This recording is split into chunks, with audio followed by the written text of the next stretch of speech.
Halo teman-teman, kembali lagi bersama dengan Om Bos dalam acara Om Bos TV. Pada kesempatan kali ini Om akan mengajak kalian untuk berbicara mengenai mobil sebagai suatu instrumen investasi. Nah, maksudnya gimana? Kan selama ini kita dengar mobil mah bukan instrumen investasi.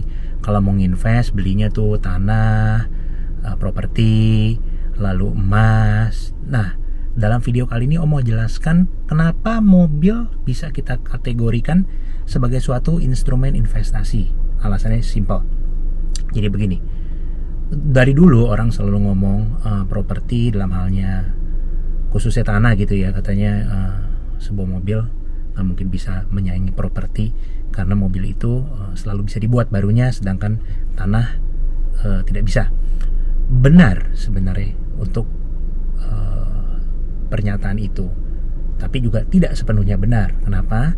Karena beberapa tipe mobil tertentu, terutama itu yang memang kolektor item, kan akan berhenti diproduksi. Nah, setelah dia berhenti produksi, itu statusnya sudah sama seperti tanah. Jadi udah tidak ada barunya. Yang ada hanyalah demand-nya akan selalu ada, bahkan kadang bisa naik. Lalu supply-nya sudah tidak ada lagi karena sudah tidak diproduksi lagi. Nah, untuk mobil-mobil yang memang sudah tidak diproduksi lagi, mobil-mobil yang sudah discontinue, mobil-mobil yang seperti itu, tidak semua, menurut Om bisa dikategorikan investasi karena harganya akan terus naik, minimal nggak akan turun lagi, tapi cenderung akan terus naik. Memang bukan membabi buta semua mobil pasti begitu, enggak semua mobil bisa jadi kolektor item seperti itu. Makanya harus benar-benar bisa mengerti mobil untuk memutuskan yang mana yang bisa jadi kolektor item. Nah, itu untuk mobil second yang sudah discontinue. Kalau mobil baru gimana? Nah, mobil baru juga bisa jadi investasi. Contohnya nih, yang kita lagi duduk di dalamnya, mobil terbaru Om yang kemarin Om beli waktu bulan Maret sebagai hadiah ulang tahun untuk diri Om sendiri.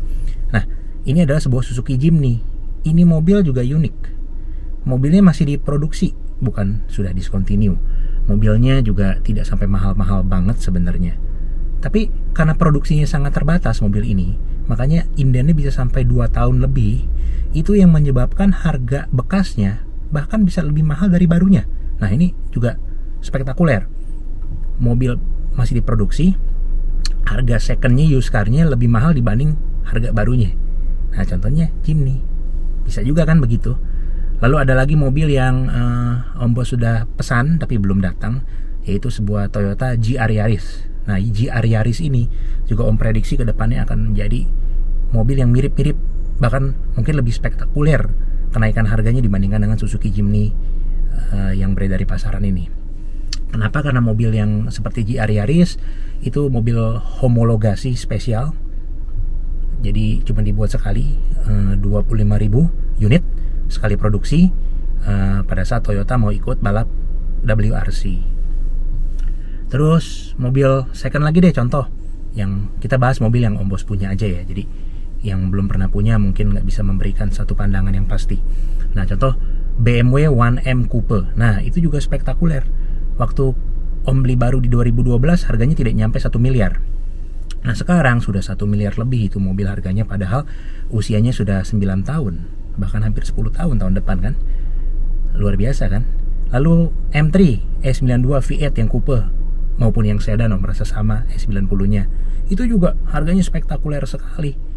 Nah, masing-masing mobil tadi mempunyai keunggulan dan keunikan. Kalau bicara 1M Coupe, itu manual semua, terus itu mesinnya twin turbo, terus bodinya kecil, full spec, handlingnya luar biasa enak.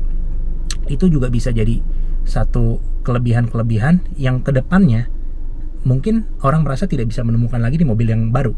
Jadi orang nyari itu mobil. Kalau yang M3 E92 E90 itu karena mesinnya sendiri V8 4000 cc. Itu juga mesinnya juga udah tidak diproduksi lagi, spesifik hanya untuk mobil itu. Jadi sekarang kan cc lebih kecil-kecil. Jadinya orang kolektor terutama pingin yang mesinnya V8 ada di M3. Jadi contoh-contoh itu ya, ini hanya sebagian contoh dari sekian banyak sebenarnya. Mobil-mobil Om yakin di luar sana banyak. Land Cruiser juga itu legend. Barunya kalau dulu berapa, sekarang harga secondnya lebih tinggi dibanding harga barunya saat dulu beli gitu ya. Tapi itu perlu waktu sih, Land Cruiser nggak langsung. Yang langsung tuh Jimny spektakuler, Land Cruiser seiring waktu naik. Lalu mobil-mobil lain juga banyak sih, Mercy Coupe.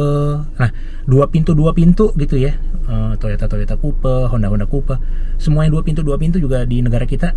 Dua pintu Coupe, dua pintu Roadster Cabriolet, itu semua juga harganya manteng aja. Wagon, nah, jangan sampai lupa itu wagon juga harganya spektakuler. Jadi itu adalah sebagian contoh-contoh dari mobil-mobil yang menurut Om layak dijadikan investasi. Jadi pada video kali ini Om mau mematahkan mitos bahwa mobil bukan instrumen investasi. Bukan mitos, persepsi. Om mau mematahkan persepsi yang menyebutkan bahwa mobil itu bukan instrumen investasi. Itu mungkin dulu benar, tapi untuk sekarang sudah tidak berlaku. Nah, kadang-kadang orang bilang ini, berarti kalau gitu langsung kita beli mobil aja pasti untung. Ya enggak juga. Kan harus perlu waktu, perlu juga skill untuk memilih mobil yang tepat, terus juga perlu skill untuk bisa menjual dengan baik. Jadi bukan berarti abis nonton video langsung belanja mobil gitu. Wah, katanya Om Bos beli mobil aja pasti cuan. Ya enggak juga ya. Nah, apa aja yang perlu diperhatikan dalam investasi mobil? Nah, nomor satu yang harus diperhatikan adalah kejelian dalam menentukan mobil mana yang bisa jadi kolektor item, yang bisa naik harganya. Nah, ini kalian harus belajar, harus punya ilmunya. Nomor dua adalah harus menggunakan uang yang tenang. Jangan, kalau bisa jangan uang pinjaman yang kena bunga, jangan. Nanti takutnya terlalu lama, dalam artian belum terjual mobilnya sudah harus bayar bunga sekian banyak, takutnya nanti nggak nutup. Nah, yang ketiga harus sabar aja. Mobil itu kan, misalkan kita punya satu mobil yang mau dijual kan cuma satu, sedangkan penduduk Indonesia ratusan juta. Masa sih cuma nyari satu pembeli aja kalian? Nggak bisa, ya kan? Yang penting ya kita tentunya harus iklankan supaya orang tahu kita punya mobilnya. Lalu jangan lupa harus setiap hari berdoa dan bersedekah supaya rezekinya lancar. Nah, kalau kadang-kadang ada orang yang suka ngomong gitu, oh mobil digoreng gitu, ya nggak juga lah. Kalau menurut Om Bos menggoreng itu kayaknya konotasinya negatif sekali ya. Yang benar adalah sebenarnya setiap orang bebas untuk mengapresiasi seberapa bagus mobil yang dia punya. Dengan demikian dia boleh saja menentukan harganya atau mobil-mobil dia mau buka berapapun, itu hak dia. Soal nanti rezekinya ada atau tidak terjual, menurut Om Bos ya itu tergantung pasar yang menentukan. Setiap mobil kan dua jodohnya. Yang pertama adalah jodoh dijual. Kalau jodohnya dijual berarti dapat duit, dapat cuan, dapat untung. Kalau yang kedua adalah jodohnya disimpan. Mungkin ada sebuah mobil yang belum boleh dijual kali ya, kita pakai dulu aja, nggak apa-apa. Nanti juga pasti akan ada yang beli, dan juga mungkin harganya pada saat laku bisa lebih tinggi dibandingkan sebelumnya. Jadi jangan khawatir, setiap mobil tuh ada jodohnya. Juga jangan dengerin kata-kata orang. Ini orang kadang komentar gitu ya. Ya, pandangan-pandangan mungkin yang, atau persepsi orang kan kita nggak bisa kontrol. Kadang ada yang ngomong, dulu barunya cuma berapa kok, sekarang jualnya segitu. Iya, namanya investasi ya. Semua orang juga mengharapkan keuntungan kan. Kayak kita beli emas, misalkan emas batangan logam mulia di tahun 2010, harga cuma berapa per gramnya. Sekarang kalau kita jual, kalau ke toko emas, masa dia mau ngomong ke kita gini, dulu bapak beli emasnya kan tahun 2010 cuma segini, jangan jual segini gitu, kan nggak bisa. Kan ada harganya sekarang, harga pasar yang menentukan. Jadi jangan terlalu pikirin pandangan-pandangan orang, tetaplah berprasangka baik.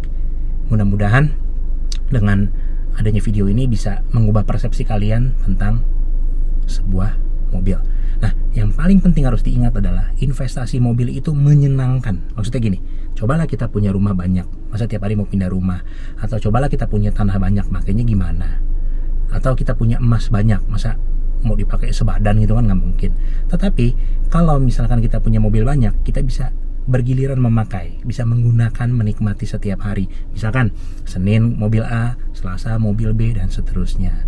Jadi investasi mobil itu selain menguntungkan, juga kalau menurut Om Bos sangat menyenangkan. Belum lagi kita ketemu teman-teman baru banyak di komunitas yang semuanya juga memperpanjang tali silaturahmi, sehingga rezeki dan usia juga bertambah panjang. Kita bisa ketawa-ketawa, senang-senang sama teman. Kalau sendirian kan tersetres.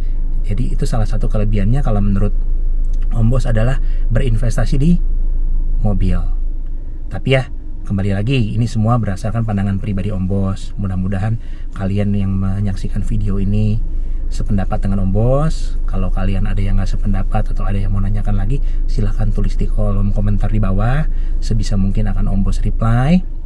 Buat kalian yang suka dengan videonya, silahkan di like. Buat kalian yang baru pertama kali main ke channel Om Bos TV, boleh di subscribe channel Om Bos TV kalau kalian suka. Sekalian aktifkan tombol loncengnya supaya kalian tidak ketinggalan informasi terbaru dari Om Bos. Oh ya, satu lagi, buat kalian yang belum memfollow Instagram Om Bos, di follow dulu Instagram Om Bos @ascenti, karena Om Bos lebih sering update di sana. Dan pun kalau ada pertanyaan, kalian boleh DM ke Om Bos melalui Instagram, nanti akan Om reply. Oke, sekian dulu untuk video kali ini. Sampai kita bertemu di video selanjutnya. God bless you. Bye-bye.